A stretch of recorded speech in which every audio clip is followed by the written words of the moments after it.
listen to the witches scream. Then I'm going to grab some fucking Vaseline. Hey, hey, I see you out there, Harry McCartney. There's Jerry Beaka. There's one of those Jekyll sisters. There's that Eli Ling guy, Rosen Web Tattoo. Yeah. And Great Bait and them are going to release a new song, Wicked Wood. Yeah. Ruthless Frog. Yeah. These are my people. The fucking Zool dudes. Yeah. The fucking underground family is lit the fuck up. No matter what you listen to. No matter what horror movies you watch. You know what? I don't think I've done a zombie movie yet. So let's get into a zombie movie. Let's get into a disappointing zombie movie. But I like it. Some people fucking hate this movie. But tonight we're going from 1990. Sorry, not the 90s. This is 80s. And this is 1988, which I've noticed a lot of these movies I'm reviewing come from that year. Return of the Living Dead Part 2, which was directed by Ken Wiederhorn. Fuck. It just geeks me out. I'm sorry, dude. My last name's Swim. That's pretty funny. Yeah, here's a little fact for you. There's a Lorimar Pictures production here. The budget was $6 million. It made $9 million box office. That's not too bad. I think that's okay. But yeah, going off of a sequel to a really good zombie horror movie, Return of the Living Dead, which had everything. It had street punks. It had a graveyard. It had these two goofy guys that were in it. Just so good. The effects, the music, the plot, everything. It was just freaking love that movie. How come I'm not reviewing that movie? Oh my God. I don't know why.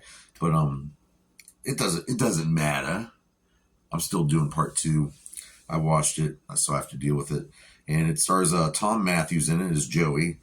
And James Cameron's in it as Ed. Hold on, I'll get to them in a little bit. Then we have Dana Ashbrook. Yeah, he's from Twin Peaks. I like him, playing Tom.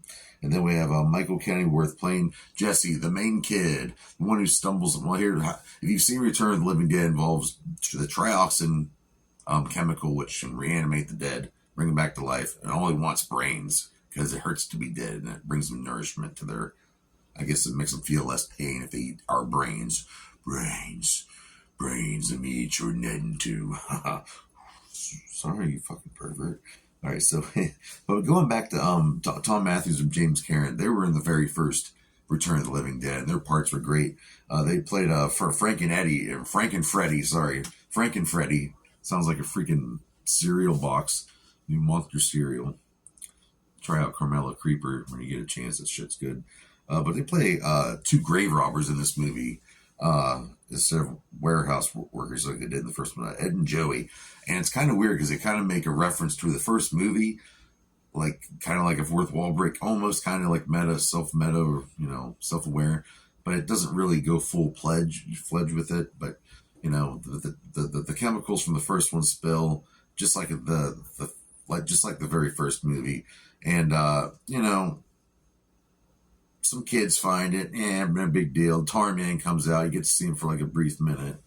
And, next thing you know, there's a babysitter involved, and they get this older guy involved. They got a van. You got, Ed and Joey? Now their name's Ed and Joey. They're involved, the grave robbers. Robert Ellsworth, he did the photography and all that and made the look. This does look good. It's a good looking zombie movie. The sets, I always love the part where they're walking through and there's a zombie come out of the ground and the guy kind of steps on his head. I mean, good zombie props, good look. There's fog, good setting. I will give it that. I love the brain eating at the end where they're throwing the brains out of the back, trying to feed the zombies. That part's, I remember watching that, I think on TBS when I was a kid. But, there's also a thriller Easter egg. I always like the part where there's pretty much a zombie that looks just like Michael freaking Jackson from Thriller. I mean, it's there's no hiding. It's a blatant parody of Jacko. And this movie was a PG-13 rating, and it so it's more kid friendly. It doesn't have the nudity that some of us like from the original Return of the Living Dead. And yeah, so just the beginnings, but the beginning's funny. It's pretty much the same movie all over again. They even use the same military guy at the beginning, and the soundtrack was released kind of weird.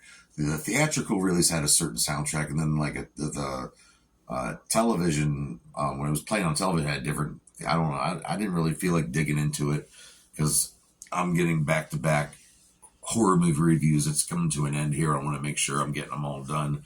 But let's face it, this movie's not that great. But I had to give some love to it because next year I can give a nice, an even better review for Return of the Living Dead. And I heard they might try to remake it. I don't know. I kind of hope they don't. I mean, I really do. I love the original. This one, I still like this one. This one's still really good. So let's get to it. Grab your bucket of brains. Get your buckets of blood. Pour it all over your neighbors. Start gnawing on them.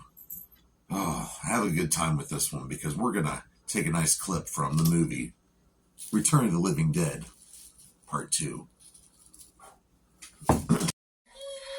You're supposed to be dead! This movie is freaking funny. I don't care. Holy shit! This is big fucking trouble!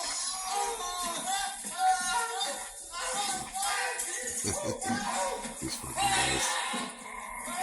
It's what you do when you're trying to rob the dead.